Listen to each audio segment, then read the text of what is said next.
Let's bring in Bloomberg political contributor Jeanne Zaino. She's also a political science professor at Iona University. Jeanne, great to have you with us on this Sunday evening for you. I mean, seeing this level of political violence in the modern United States is really shocking. Please give us your reaction first to the latest news and also what you think will be the immediate implications. Yeah, it is just a stunning turn of event. I think the number one question people are asking is 2 months after the president was the victim of an attempted assassination in Pennsylvania, how is it that somebody got an AK-47 within what the FBI said today is 400 to 500 yards of him on a golf course? So that is the number one question people have. I would reiterate what you said, shocking, stunning. Those are the words that come to mind. I am racking my brain to figure out if in American history we have had a candidate and former president who has been the victim of an attempted assassination, not once, but twice within 2 months on the campaign trail.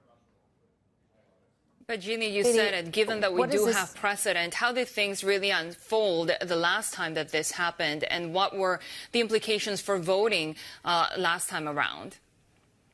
Well, you know, we haven't seen something at this magnitude, at this level in the last several election cycles. We have seen attempts, but I do think in this particular case, it is going to change this election. Ballots go out this week in this election. President Trump is already had to take additional security measures. Just as an example, if you are a voter who wants to go learn more about Donald Trump by attending one of his rallies, he is now surrounded by ballistic glass so that an attempted assassin cannot penetrate that glass, which, you know, obviously changes the way in which he communicates with his audience. So changes like that mean changes for the campaign. You also have campaign staff who are very, very nervous about their own lives and, of course, the life of the candidate who's at the top of the ticket. Jeanne, I do wonder, what does this speak to, I guess, the sort of dynamics in this election, right? And I feel like we have been kind of talking about the same sorts of dynamics for the last few years of the election cycle. Does it speak to the divisions, and does it also perhaps speak to, you know, a potential outsized reaction depending on what the election result is?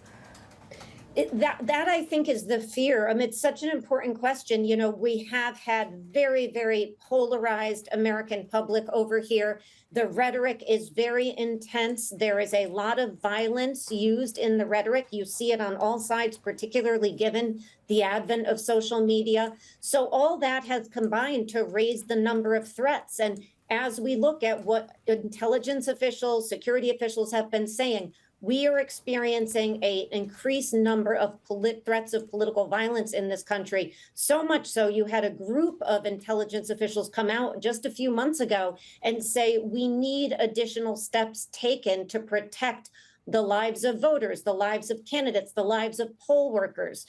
So that is where we are. I should reiterate, we don't know the motive of the man who has now been identified, who was caught. He did have a social media trail, talked a lot about Ukraine, for instance, but again, we don't know the motive.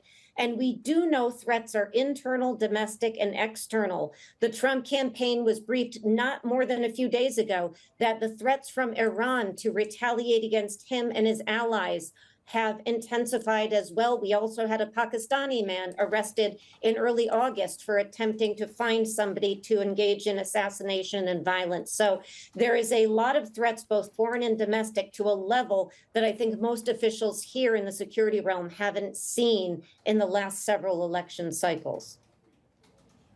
We heard from Senator Lindsey Graham, who said that he'd spoken to the former President Trump, that he was found to be in good spirits after the incident. And of course, we know from the first assassination attempt, just the powerful imagery, right, of him being ushered off the stage, the sort of defiance of the fist in the air, and just that sheer imagery.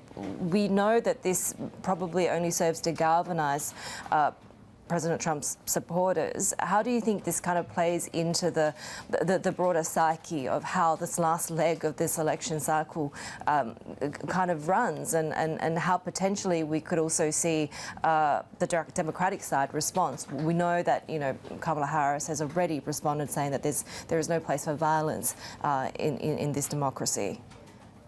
Yeah, that is what Kamala Harris, Joe Biden, Tim Walz have said. They should continue to say it. They should not play politics with an assassination attempt or violence of any kind. So I hope they do not do that. President Trump was able to fundraise off the last assassination attempt, but it's difficult to separate the amount of support he got from the assassination attempt and the fact that it happened, a mere hours before the RNC. So it's difficult to know where that money came from, but he did fundraise successfully in the hours after because his supporters were galvanized and really encouraged by the fact that he showed strength. He's already released a statement today with a link to a fundraising note saying that he is strong, he is healthy, he's going to move forward and nothing's going to stop him. So I do think in a really volatile election cycle, this is only going to engender more threats, unfortunately, of violence and more need to protect both our candidates, poll workers, and everybody working on the campaign trail. It's a very scary time to be in politics in the United States. And I never thought those were that was the phrase that I would utter. And given the various threats that you talked about, given, of course, the obvious love of the former president for big crowds, and we know that the size of those crowds matter for Donald Trump, what are the real implications in terms of his movement and his campaigning going forward? Yeah, we're going to have to see. After the Butler assassination attempt, he has gotten increased security. Certainly, he is almost at the level of a sitting vice president. I don't think we've had a former president or presidential candidate who has the amount of protection that Donald Trump has. That said, this happened again, so they may have to increase that further. I should underscore that by all reports, the security did a phenomenal job today. They identified the attempted assassination attempt, the rifle that was pointed towards the golf course. They exchanged gunfire. They tracked the person down in a car within an hour. So the security did work. But of course, it is a second attempted assassination. And so they may have to make additional steps. And it does impact the election. You've got a campaign and a candidate who are going to be out on the field and perhaps not feeling as safe as they should to engage with voters. And that is disgraceful when you're trying to run for office in a representative democracy. People have to have the ability to talk to, communicate with, exchange ideas with the candidates running. And if the former president can't do that, if the vice president can't do that because she is under threat, that is a problem for all voters. And so I think that's the fear most of us have. Jeanne, this comes as sort of a pretty serious distraction when it comes to where we're at with this campaign. Prior to all this, how would you have assessed the prospects of each of the candidates? Because we are, of course, coming off the back of Donald Trump saying that he's probably not going to do another debate.